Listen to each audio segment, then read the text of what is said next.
All right, thank you. So today we're going to talk about dehydrated human amnion chorion membrane. We'll use DHACM as an abbreviation as we're going through. Just a little bit about my background. So I'm actually my background or initial medicine exposure is as an infectious disease physician who about 15 to 20 years ago, in between there, got into wound care. One of the reasons being that there's always, as you guys well know, there's always been this sort of void in specialists who have, especially 20 years ago, who are working in just the wound care field.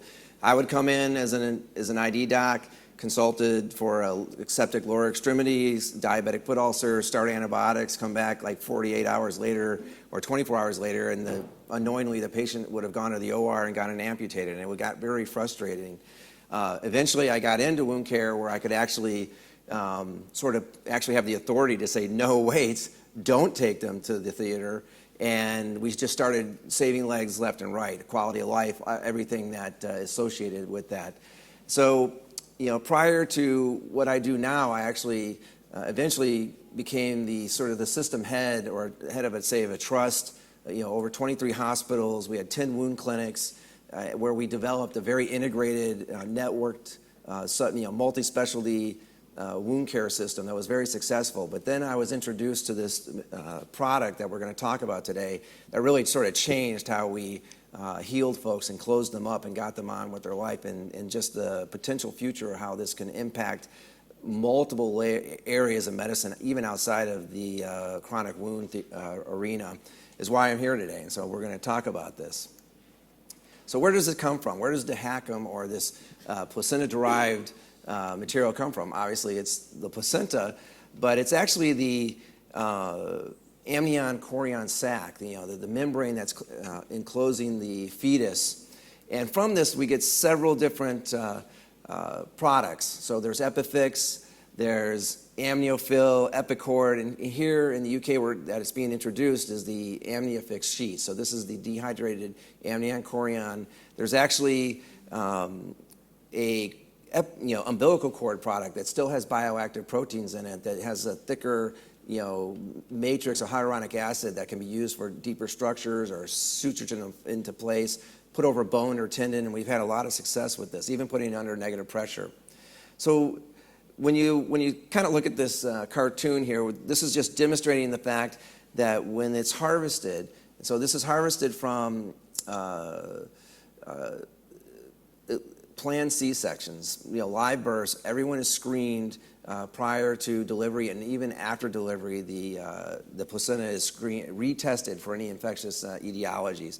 Now, actually, this is not new. I mean, placentas have been used in medicine and actually described in literature from the 1910. I think that was the earliest documented 20th century literature being described. It was actually used on burns pretty heavily up into the 60s, but then when the advent of hepatitis C and HIV and the inability to really screen well for these, it dropped out of favor. But then once the screening was able to become where standard, we weren't putting anyone at risk or transferring any kind of infectious disease processes, it really picked up in the last 10 years. So it's harvested here. It doesn't involve with the Epifix any of the the chorion plate, or really there's no maternal antigens. This is sort of antigen-free. There's no HLA antigens that would cause an inflammatory response in this tissue. So it really gives it an immune privileged status. We're going to just touch on a little bit here. The other thing about this tissue is that once it gets through this infectious disease testing, there's this Purine process. Now, this is a proprietary process. I don't know what it is. It's kind of like, the secret ingredient. But what it does is it also removes, structures within. It doesn't remove the bioactive proteins, but it also removes a certain degree of bacteria and fungi. Next, it's terminally sterilized, which basically gives us this safety profile. So this is one thing to keep in mind, with the advent of Zika virus, or these viruses that we're really not able to screen well for, and as we know, Zika can be transmitted through sexual organs. This actually gives another layer of safety, that there's no active virus or even unknown virus at this time that's being transmitted. So through this processing, that occurs here, this allows for this structural integrity. So the proteins in it are not, say, preserved through cross-linking. I had the honor, when I was in college, shortly after, I worked actually with growth factor in the same department as Stanley Cohen. I worked in conjunction with him studying growth factors. He was the gentleman that was awarded the Nobel Science Prize for epidermal growth factor and nerve cell growth factor. And at that time, my lab was working on melanoma stimulatory growth factor. And who knew that years later I'd be here talking about a product with growth factor? So it's kind of it's an ironic situation where, going into medicine, having done that research and published, and then here I am, got all excited about what I was doing really in my youth. So within the safety profile, what's nice about this and why we use this so heavily back in our clinics is the success we had with it, but also the fact that it was a stable product. You could purchase this, put it on the shelf, and it would be there for 5 years. We used a lot of other cryopreserved or refrigerated products that really was labor intensive, in the sense that if you didn't get it on right away, you had to do the paperwork, send it back, or it was wasted, where you really didn't have this with this product. Now let's step back a little bit before getting into the product. And we were talking about microbiology before ID, which is the realm I'm in. But the big key word, and you've heard, I'm sure, is biofilms, which is basically bacteria, and bacteria that can actually form these polyglycan, polysaccharide structures that really protect them from topical antibiotics. Actually almost everything. You hear about MBPH. This is a very large molecule. It's an antibacterial, but it does not penetrate a biofilm well at all. There's only certain things that actually penetrate it, like say like a silver ion can get in there, an antiseptic, like hypochlorous acid could get in there. But the positive charges in this biofilm will actually inactivate the hypochlorous, so you have to soak it for quite a while, like 10 to 30 minutes to start disaggregating these biofilms. So really the key is sharp debridement on these. Studies that have been done have shown that 80% of all biopsies that you get of chronic wounds have biofilm, where only acute wounds have 6%. So this is a big correlation in the sense of what is involved with delayed healing. It's the fact that these biofilms, there are bacteria, but the bacteria bind to these toll receptors, upregulate MMPs or matrix metalloproteases, which really degrade the stimulatory hormones, collagen, the whole ECM, the extracellular matrix falls apart. And that's what bacteria like. They like to keep the wound bed where they love to live open. So instead, in addition to these proteases, you also get upregulation of reactive oxygen species. So there's like hydrogen peroxide. These actually can cause cell death. The cells, the longer they stay open, the lower the chemokines, the cytokines, they become quiescent, meaning they just fall asleep. They don't divide anymore. And then eventually they become senescent, which actually they'll have structural damage that puts them in a state where they really can't wake up once you stimulate them. And so the big step that we need to do and be more aggressive with is actually debridement. And so I'm going to show you this. This is Greg Schultz and Randy Wolcott came up as part of this global wound biofilm expert panel. And this really fits into the model that you'll hear about with the EpiFix product, but other things that you use on this. So really, we need to be more aggressive with our debridements. And what that means is really those in the community have to recognize when the wounds are not going anywhere and get them into the clinics where the debridements can be done with a scalpel. And in the States, where I come from, we have I think we have a lot more access to physicians who actually will do these debridements in the outpatient setting versus having to take folks to surgery. And I think that's a change that can happen, but there's a lot of things you can do to get folks there. One of the things that we started utilizing to help actually direct the outpatient care in the homes is telehealth. We started setting up telehealth stations in our wound centers that actually would support the community nurses, walk them through some steps that maybe they weren't familiar with. It was a great educational moment, and that over time we were able to sort of provide education at every touch with a patient, and then bring more support to the sort of the social status, or where they were sitting or where they were, in the sense of maybe encouraging them to come in, because a lot of those patients who are at home don't want to come in. They like being home and having someone come to them. So sometimes you need a little extra push to get them into the clinic, and it really does help. So this is a model where it's showing where you're aggressive at first, and you're doing standard of care type of steps where you get less and less aggressive as the wound's responding. But then you get to a point where, say 1 to 4 weeks, where you're not seeing any of that progress, where you want to get the healing started again. And that's where you step up. And that step up meaning that you go to advanced therapies, where you're going to stimulate the wound, and that's where the EpiFix sort of fits into this. And one of the other things, they had negative pressure on the end of this. I kind of moved this to the beginning because there's consensus now that if you are doing deep debridements and you're exposing, say, adipose tissue, or you're getting into areas where you're close to bone, if you don't put on, say, a negative pressure right away, you'll lose that tissue and put the patient more at risk. So that's something to think about as well. So let's just get an example of debridement. So when I say debridement, autolytic has really kind of been the outpatient setting, and we really need to change that to more sharp debridement. And so here's an example of someone, in their 50s, fell off their bike, their shin, went into the gear of the pedals there, and this was sitting like this for a month, despite the fact that when he finally came into the wound clinic or the complex wound management center, the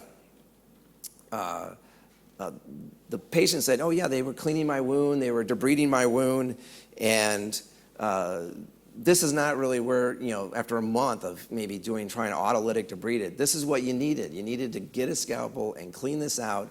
And part of the reason it was delayed is it had a sinus tract up in there holding all this, the necrotic tissue, biofilm, bacteria that was kind of draining out of this. Once we cleaned that up, it healed within a couple weeks.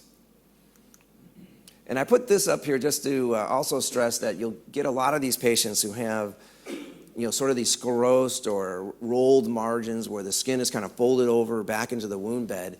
And when you're trying to get wounds to heal, or if you're going to use an advanced therapy, you really got to open those up. You got to sometimes make the wound larger to get it to heal, like was just noted on that foot, like where you had that small wound and you just started antibiotics and you kind of pampered it along, but really you got to open that up and get it cleaned up, open these margins. The reason is the immature keratinocytes or epidermal cells live at this basal stratum area. They're attached to the basement membrane. And over time in normal skin, they detach and kind of mature and move kind of up to the stratum corneum, and that's where they slough off. But what you want is these immature epidermal cells to start migrating into the wound bed once they have a nice fibroblast layer with an extracellular matrix put in place, and close the wound. And the only way to really do that, especially if you're going to put something on that stimulates, is to open up that wound bed, open up that basement membrane layer there. So here's just a few facts that you hear about. One of the things that's been updated, Andrew Bolton and David Armstrong published a paper last year actually combining U.S. Medicare data with the NHS data.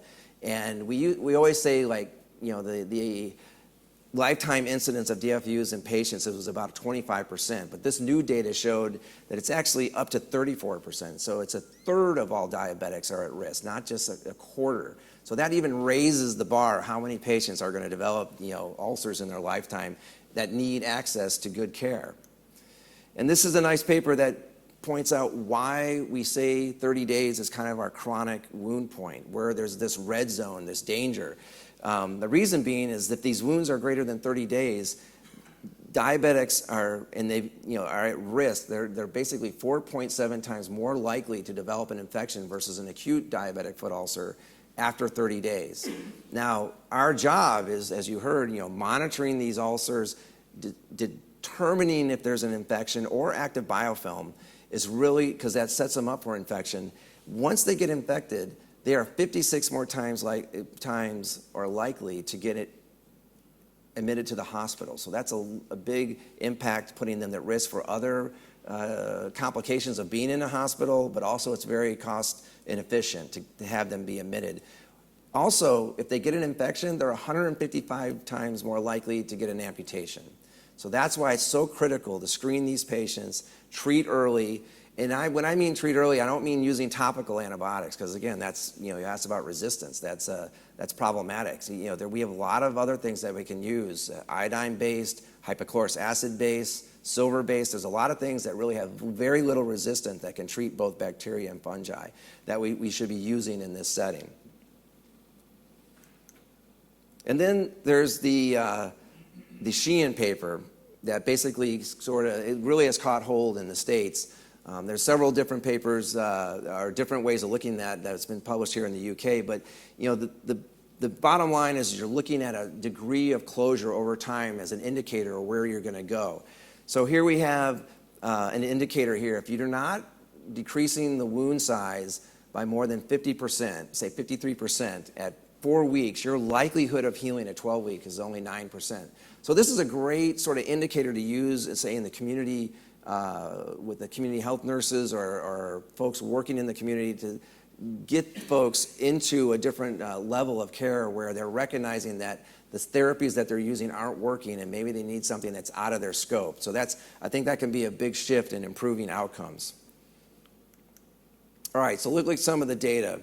So Epifix, what really sets it apart? What is it really used for? This is a solution for closing a wound, a stalled, hard-to-heal wound when standard of care is not giving you the results that you need. And one of the reasons is there's 285 regulatory proteins that have been identified in this. So as you know, the stages of healing. There's the trauma with hemostasis, then there's an inflammatory phase. Basically, that's when your MMPs actually go up. That's standard, but they should only be up, peaking around 3 days and then coming down and being back to baseline by day 10. The reason being is your first response is to bring in neutrophils just to protect the wound from infection.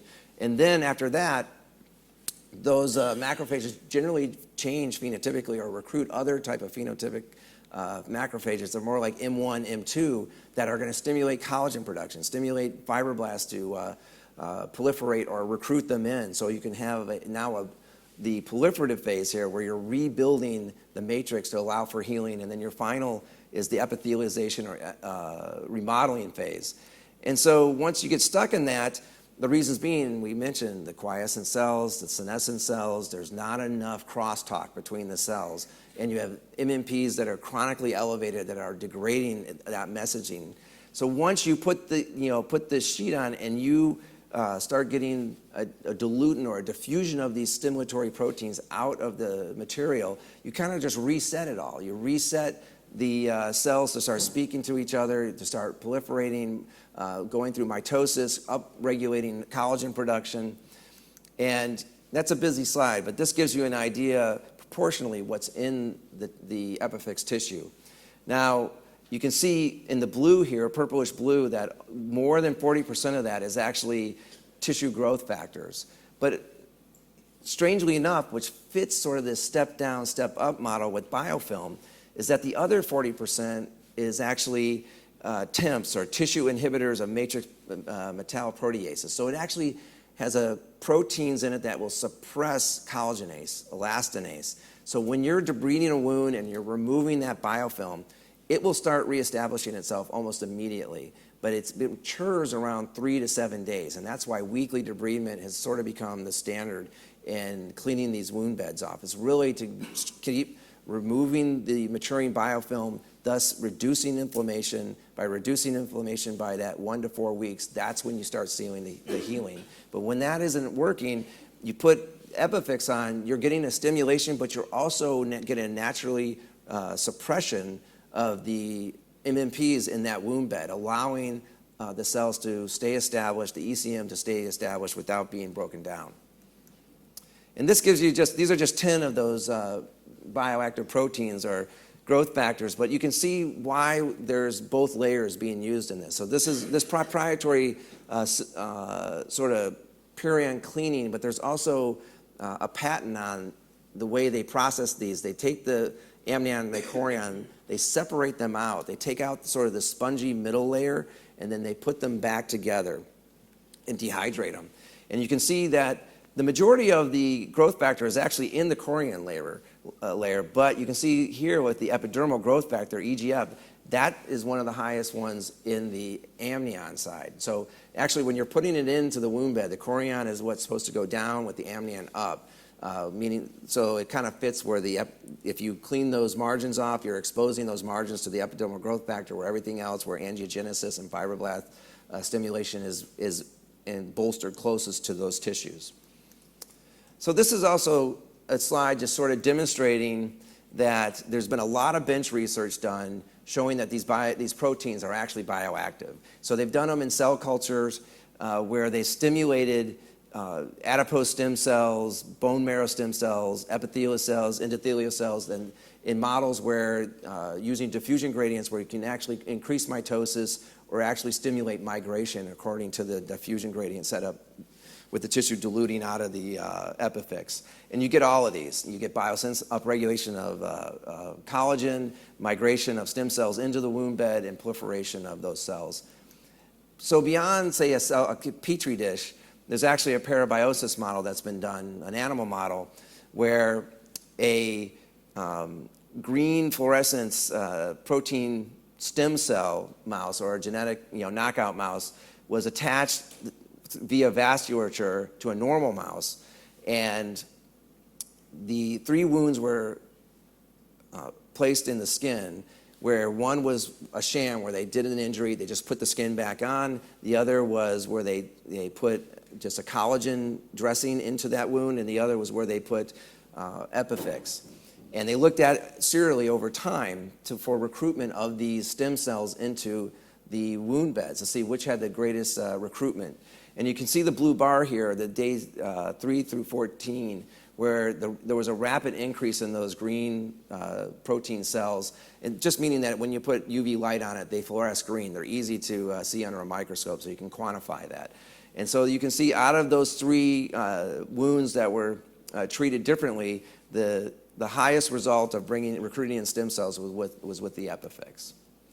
Now, I just wanted to also put on some of the, a little bit in thanking my medics and Region Medical. One of the things that they have also done is I have a Diabetic Foundation that we work with Tonga quite closely now that we set up. We have 3 large populations of Tongans in the United States, and Salt Lake City, where I'm from, is one of them.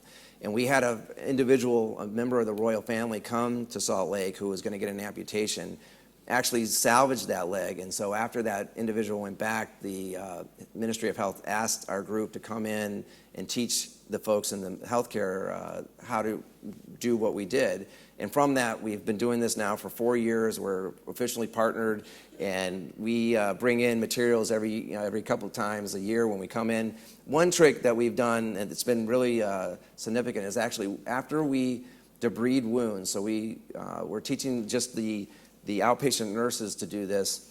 We soak every wound with hypochlorous acid. So this is a way to reduce the planktonic bacteria. We make sure it drapes over because the bacteria are actually on the skin around it, which can recontaminate.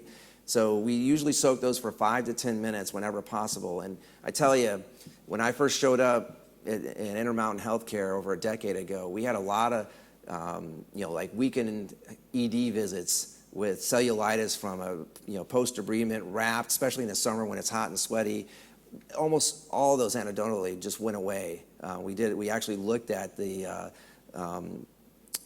data of our patients going into the ED. It actually significantly dropped after we started using this type of technique to clean the wound bed post-debridement. So that's just sort of a tip and trick that I would say to think about. Now this is the portfolio that is here. Here we're introducing the sheets into the UK. We have micronized, which is actually one of the things that we have found that we've seen benefit. We just submitted a paper treating pressure ulcers, but another idea that has worked is actually taking the micronized and injecting it just under the wound bed. That way, especially sacral wounds that get contaminated all the time, if you can put it in a way that it's going to be there and not get contaminated and still put like negative pressure and maintain the drainage and moisture, this has been very effective in getting these wounds to close. And so also there's the Amniofil, which is actually a collagen product derived from the Chorion plate. So it's acellular, it's been decellularized, and it's human collagen. So this is also another one that works really well under the negative pressure device. And then the umbilical cord product is good for deeper structures. So let's look at a little of the studies that we've done here. And there's a lot of investment in evidence. So you've heard a lot about let's get evidence, let's look at the evidence and let's use the evidence. Well, let's look at what we have here. So there's been studies that we've done. We started with smaller studies and we've gone to larger, and we'll focus in on those larger multi-center trials. But here we have our first ones, which really were just 25 patients in a single center with 2 docs, and at 6 weeks with those who got Epifix and standard of care being an alginate dressing, offloading where needed, compression when needed, and sharp debridement.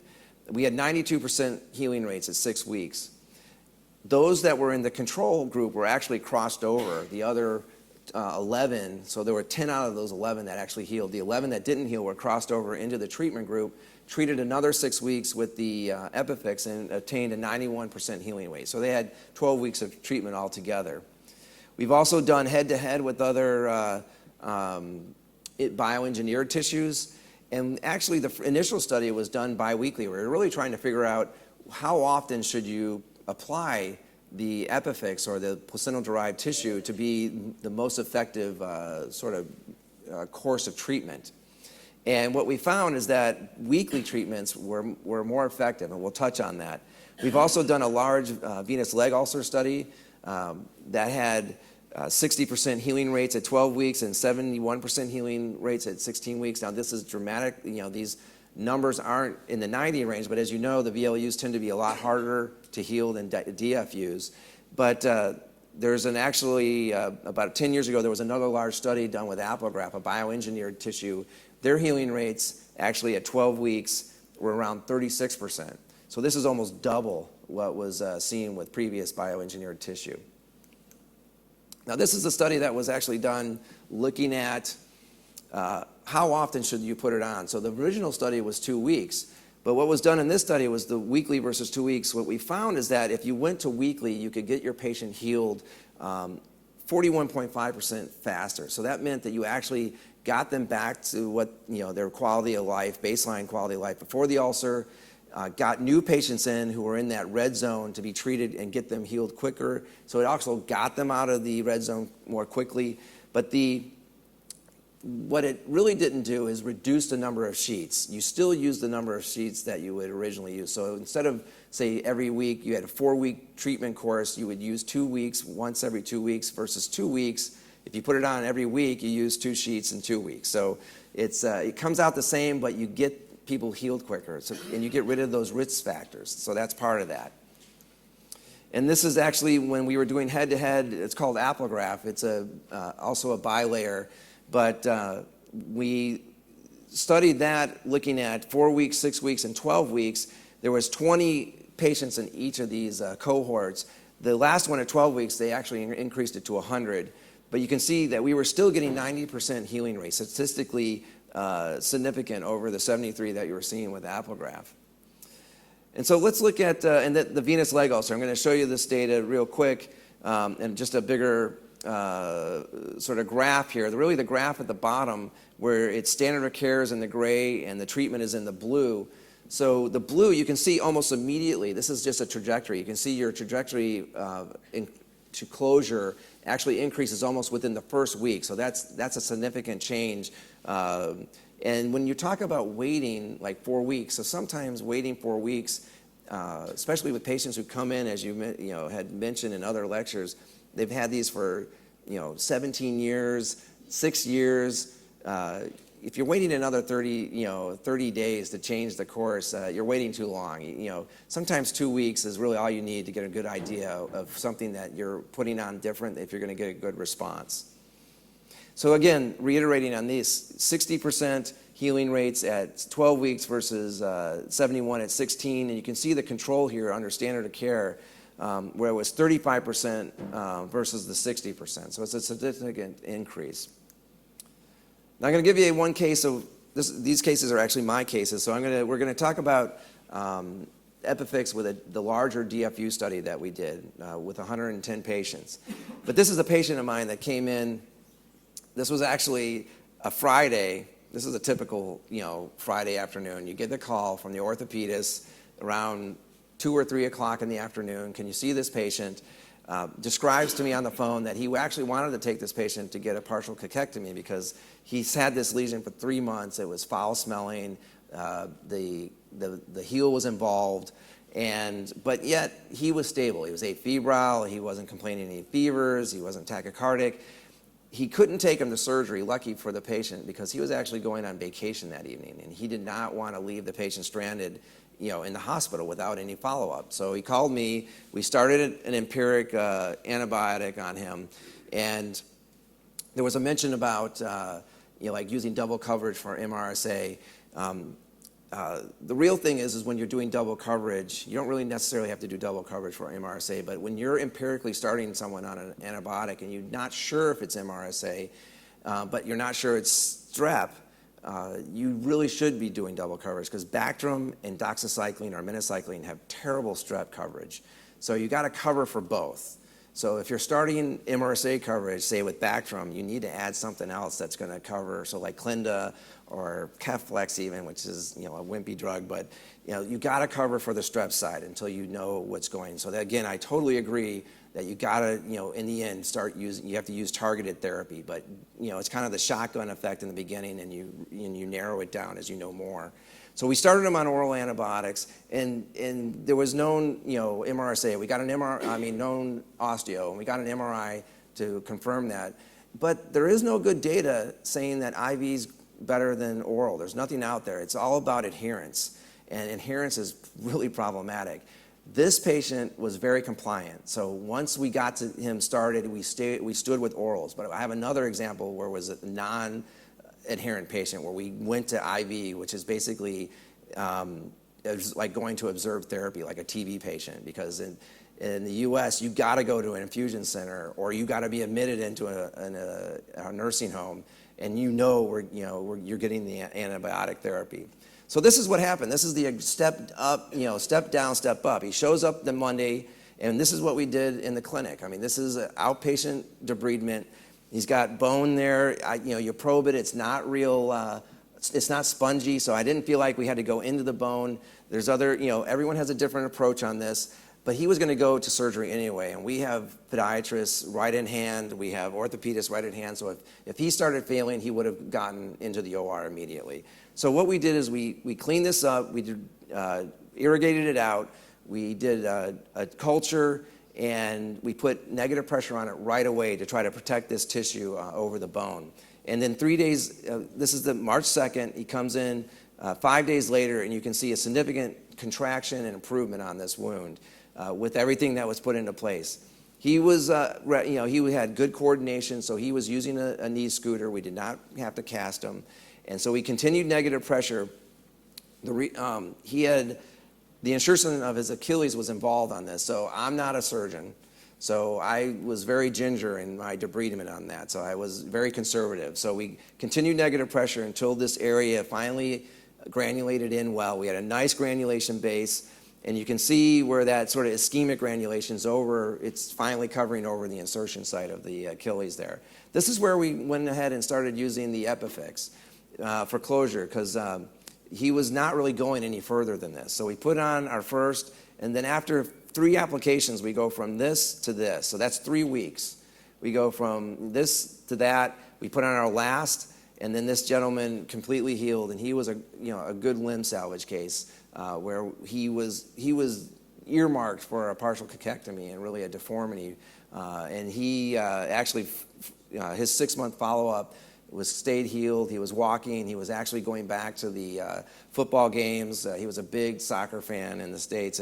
And when I mean compliant, he had season tickets. He did not go down the 100 steps he had to go down to get to his front row seats. So and he asked every week, can I go to the game? Can I go to the game? And it's like, no. So, but you'll see a non-compliant patient. But this is the study, 110 patients, 14 clinics across the United States, from California to New York. It was a 1-to-1 randomization. Those that got Epifix plus the standard of care being an alginate, sharp debridement, and offloading where needed. And so I was just at someone asked, isn't collagen a standard of care? Collagen is not a standard of care yet because there's barely any studies out there that have used it as the standard of care. There's no nice comparative to that. Is wet to dry gauze a standard of care? No, it is not any longer the standard of care. And you'll see in our studies, the improvements in our standard of care numbers because we did not use wet to dry in our studies. So what we've got, we had to go through 218 patients. The reason we had to screen that many to get to the 110 is there was a 2-week run-in period, and if that wound reduced by 25% within 2 weeks with standard of care, it was eliminated. We wanted refractory wounds that were not healing in this study. Now, what we got here was at 12 weeks, we had 81% healing rates with Epifix versus 55% healing rates. So 55% healing rates are pretty good. Most studies will be in the 30s, where you'll see healing rates of 30s or even 20s. The old Marjola studies in '99, you had like 24% healing rates, but that was with wet to dry gauze. Now, there's two different data points here, per protocol and intent to treat. Per protocol is really the patients that started the study and ended the study. Intent to treat data is what the NHS or commercial payers, insurance wants to know. They want to know everyone that was enrolled. They don't care if they dropped out or not. It's just they want to see all comers coming into the study. And so that's why you got a little bit different, because we did have some folks who were admitted to the hospital with other complications or just didn't show up, once the study started.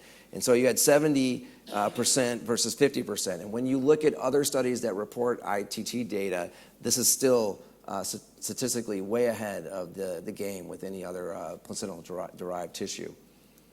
Now, we had a side study on this. I'm going to see where we're at. We had a side study that basically showed where we looked at debridement, the importance of debridement. We had 3 docs who were blinded to if they were part of the treatment protocol or in the control group, and they determined if it was appropriate debridement or not appropriate. And just basically appropriate was if there was necrotic tissue, there was evidence that it was removed. If there was a large callus, that was pared down.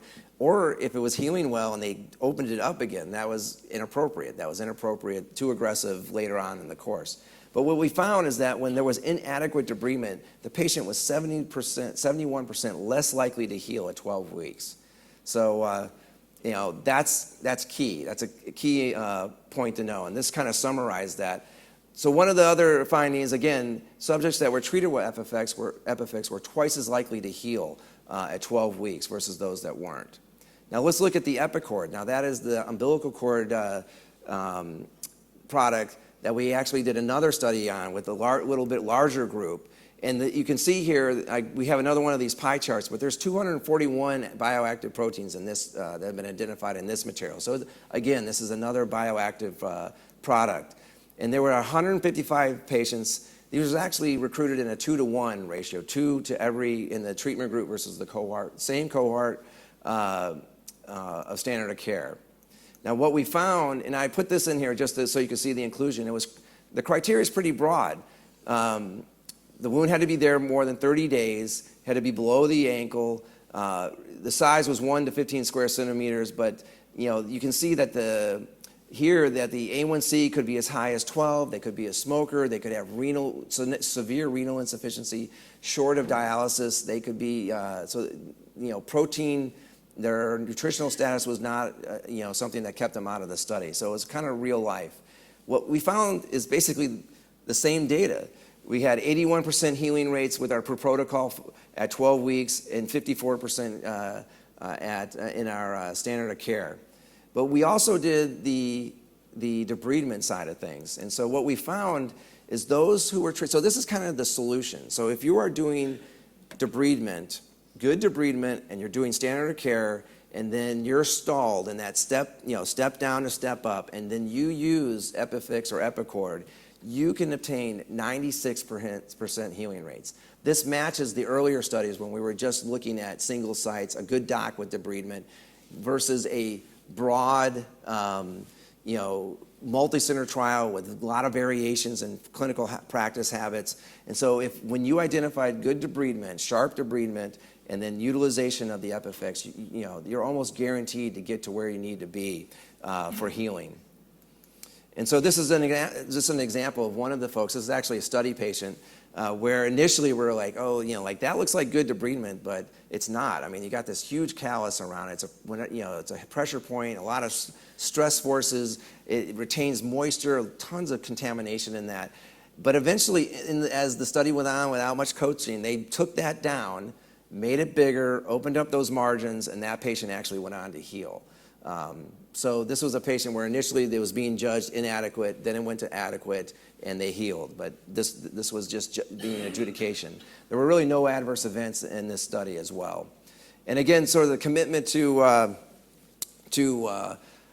research and evidence. I kind of put a sort of a scorecard up here. To date, we've had 6 multi-center trial or 6 RTCs, level 1 evidence trials that were done, versus when you put all the other folks out there, what's on the market in the U.S., there's only 3 studies out there that are actually representing what is on the market to our 7, and we have more that are already being, like I said, we just submitted a pressure ulcer study. So let's do a couple other, we got a few minutes here before we have to, we can go to questions, but I wanted to show a couple other of my cases that were interesting. So this is an 81-year-old who had a melanoma Mohs surgery. So it was taken down. Basically, he comes in after 9 months of doing wet to dry and wearing a baseball cap to keep the dressing in place.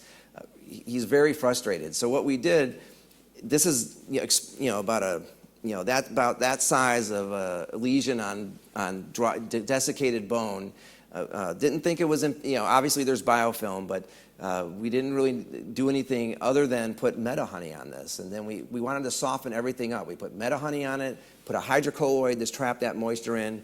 He came in a week later or 6 days later with a nice sort of cleaned up periosteal area. We scraped that clean. We roughed up the edges to open up the basement membrane, but we also took a scalpel and with that softened sort of top layer, lifted that off so it exposed the Volkmann canals and got bleeding. If you can get those arterioles exposed, they will actually sprout out granulation tissue from that.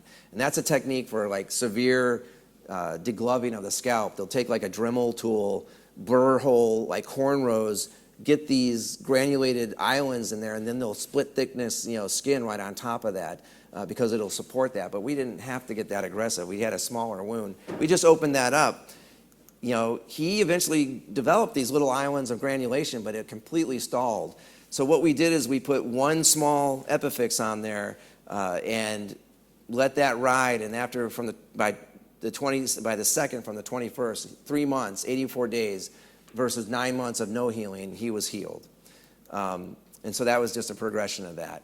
Now, this is the non-compliant patient. This is a patient who developed a 5th MTP osteomyelitis, basically had a 5th ray done, and was given antibiotics, told not to walk on his foot. Of course, he didn't take his antibiotics. He walked all over his foot. Shows back up at our clinic with looking like this. So we sharply debrided that down to the tendon and fascial layer, immediately put negative pressure on, but we treated this guy a lot differently.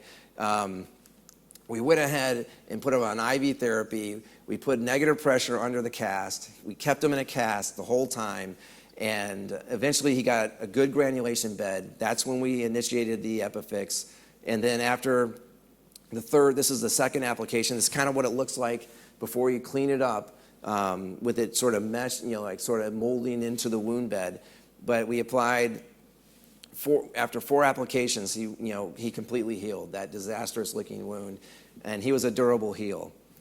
And he also got hyperbaric, which is not utilized now here in the UK, but he wouldn't come he's supposed to come every day, so he came 3 to 2 times a week, at best, to get that. This is an 85-year-old who loved riding horses.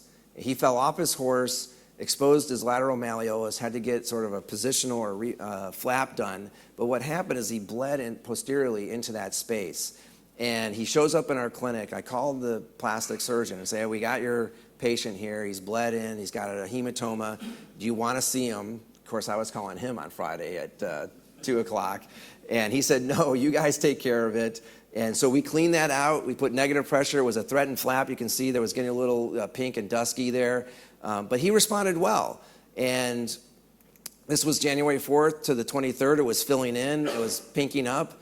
And by February 12th, we had, these wounds that looked like they were going to heal on their own. So we were using, some Prisma. We used some collagen powder. But by the time the end of February rolled around, the wound was going the other direction. It was getting worse. And so we started Epifix at this point, and after 3 applications, he healed. And so this is what the solution to getting things healed. It really can stimulate that. This is a breast augmentation that really went awry. We cored this out, put negative pressure right away, got a good granulation bed, and then we started with Epifix, and you can see over time this had a really good heal. While we was treating this patient came in, a younger woman who had an MRSA abscess after a surgery, and after 4 applications and only 3 months, we went from this to this. And so it was pretty amazing. And so this is basically just a representation of really what you need and what everyone's striving to get. This is you're getting a network of everyone that can be at hand to be there for your patient, because there's really no one specialist in the field of wound care that can do it all. Like when we have a new patient, they automatically get an ABI. We have a dietitian that we line them up with to get a review of what they're eating. If they have lymphedema, they're already got a clinic, scheduled for them once the wounds are healed. Supply chain. We work, like when we talk about dressings that we need, we actually have the director of supply chain at our system meetings, or they would be at the trust meetings, so they know exactly what we need, and we made deals with them. Like if we wanted something new, but it was the same or equivalent to another one, well, the deal was we brought in the new one and got rid of the old one, and we could only bring in stuff that brought something new to the table that wasn't already in the system. So, and then telehealth is the newest thing that we introduced that really has made an impact, and that's it. I really appreciate it. Oh, and I want to thank Region Medical again. They're in booth 18. So if you have questions, we will also be over there as well. So thank you. Thank you much.